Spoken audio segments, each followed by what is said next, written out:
Parlant de Oscar, il est avec nous, Oscar. Bonjour. Bonjour, José. Bonjour, Madame Ross. Ça me fait plaisir de vous parler. Je suis un peu émotif, mais je vais me calmer, je m'en excuse. Je trouve ça beau, la lettre de Alain, parce que j'ai moi-même l'âge de sa fille, j'ai 34 ans. Et j'ai eu le privilège de parler avec le Doc Mayou sur une base régulière depuis que vous êtes sur, sur Patreon, donc environ Oui. 3 ans et demi. Et ce que je voudrais dire aujourd'hui dans mon témoignage, c'est que Doug Mayou nous a montré le quoi, le comment, puis le pourquoi. Puis je m'explique. Le quoi, il nous a montré la psychanalyse, la nécessité de fouiller où ça fait mal, de faire de l'introspection, parce que si on n'enlève pas ce qui tarit la rivière, donc la source du mal, c'est l'eau qui va en ressortir. Donc, ce que nous sommes, c'est condamné à être contaminé. Puis le comment, ben, c'est par sa méthode choc.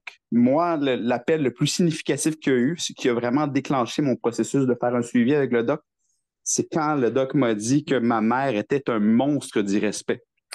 Ce sont des paroles lourdes, mais ça m'a vraiment fait réfléchir et je me suis dit, maudit que j'ai des comportements qui lui ressemblent. Maudit que moi-même, je suis une personne irrespectueuse et le nombre de fois que j'ai appelé et que le doc m'a dit que je n'avais pas intégré le respect de l'autre, ça me faisait mal.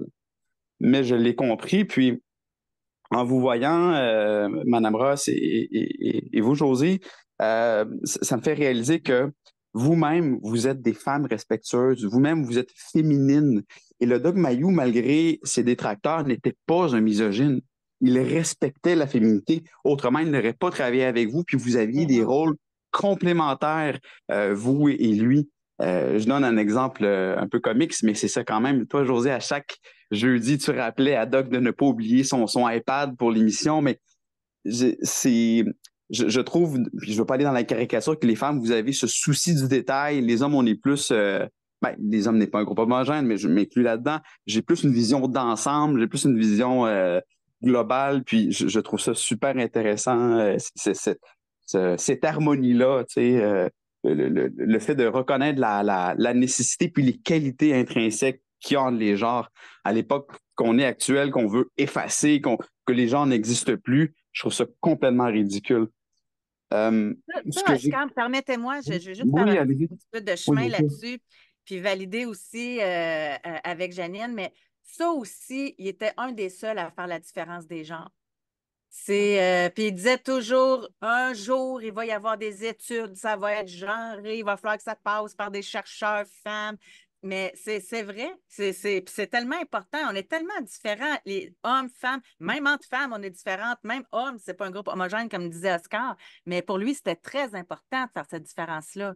C'est un discours qui n'était pas à la mode. Dans les années 70, on a voulu nous faire croire que les hommes et les femmes étaient pareils. La contraception est arrivée, c'était égal, là. C'est ça qui a ramené. Il a ramené une femme, c'est une femme, un homme, c'est un homme. On n'est pas pareil. On Mm. réagit pas pareil. On a des points communs. On se complète exactement comme Oscar vous dites. On se complète. Mais oui, il a ramené ça. Puis chacun a ses différences en plus parce qu'on a notre Oui, transgenre, puis tout ça, c'est oui, autre oui. chose. Là. Ça, c'est une autre réalité, mais le respect des différences, on n'est pas tous homogènes. Tout à fait. Tout à fait. C'était un de ces grands, comment, prise de conscience, là. Oui, oui, On croit qu'on est tous pareils, on n'est pas tous pareils. Oui. oui. Ouais. Puis, si vous me permettez de faire du pouce là-dessus, en Oui, fait, oui, c'est ça allez-y. que j'ai compris, moi, du respect, enfin, vous me direz, mais c'est que justement, la personne, les autres ne sont pas nous et les autres n'ont pas à être comme nous pour avoir droit à notre respect. Chacun sait intrinsèquement ce qui est le mieux pour lui, que ce soit notre copine, que ce soit nos amis, que ce soit nos collègues. Respecter l'autre, c'est respecter la différence de l'autre. Il faut leur faire Puis, confiance. Il faut faire confiance aux autres autour de nous. C'est exactement. très beau ce que vous dites, mais il faut leur faire confiance. Tu as le droit d'être. Puis moi aussi, j'ai le droit d'être. Oui. Puis le respect va aussi loin que accepter ben, le sujet de discorde éternel entre Doc et José, donc la zoophilie. Eh, moi, j'ai ça quand Ou il parlait de le, bestialité, là. ou la Il bestialité. aimait Ouais, c'est ça, ça. parler de ça. Ah! Il aimait ça vous piquer, je pense, José, mais bon, Oui. et le fait aussi, même, le respect va même, je pense, à mon très humble avis encore là, pour accepter les relations extra-conjugales, le corps de l'autre lui appartient, il fait ce qu'il veut de son corps, et après ça, c'est à nous de juger si on veut rester dans ces relations-là ou pas. Enfin, je ne veux pas prendre trop de temps, le respect de soi-même, il y a des choses que j'ai appris que pour moi, je suis intransigeant et que je n'accepte pas. Et dans ma relation de couple, il y a des murs que j'ai mis grâce au doc pour ne pas m'oublier moi-même. Parce que, ayant été moi-même une victime, je le dis carrément, étant enfant, de violence, de violence physique. Oui. On parlait tout à l'heure des communautés maghrébines qui étaient représentées, des communautés haïtiennes. Moi-même, je viens d'une communauté ethnique, de la communauté latino-américaine, où le respect de l'autre, le respect de sa progéniture, ben, c'est quasiment inexistant, pour pas dire carrément inexistant dans la majorité des familles. Puis justement, puis je conclue là-dessus, ce que le doc m'a permis, c'est justement de jeter ce bagage qui ne m'appartient pas, c'est-à-dire l'irrespect, et de me réconcilier avec ce qu'il y a de beau dans ma culture, les aspects culturels, musicaux, culinaires, etc. Puis, parce que, à quelque part, moi, au début, avant d'appeler le doc, j'avais renié tout ça, mais c'était à quelque part renier une partie de qui je suis, puis me permettre justement de prendre ce qu'il y a de beau, puis le reste, le jeter à la poubelle, voilà, c'est le folklore, c'est ça, c'est ça que je voulais dire, en fait. On Non, pas- jette pas le bébé, on jette pas le bébé avec l'eau du bain, tout à fait. Ah, c'est beau, moi, je suis tellement contente d'être ici et Oui, d'entendre des beaux témoignages comme ça, oui, oui. jeunes, de jeunes qui sont capables de faire des distinctions. C'est ça, j'en veux plus, ça m'appartient pas. Ça, c'est ma culture, ça me nourrit, ça reste. Je trouve ça beau! Oui. Non, mais encore là, j'ai pas le choix de le dire. Quand on pense à tous les détracteurs du doc, tu sais, un témoignage comme ça, comme on a depuis le début de l'émission, tu sais, ça en dit beaucoup là, sur ce qui nous a tous amenés. Oscar, merci beaucoup. Merci, José. Merci, Madame Brasse.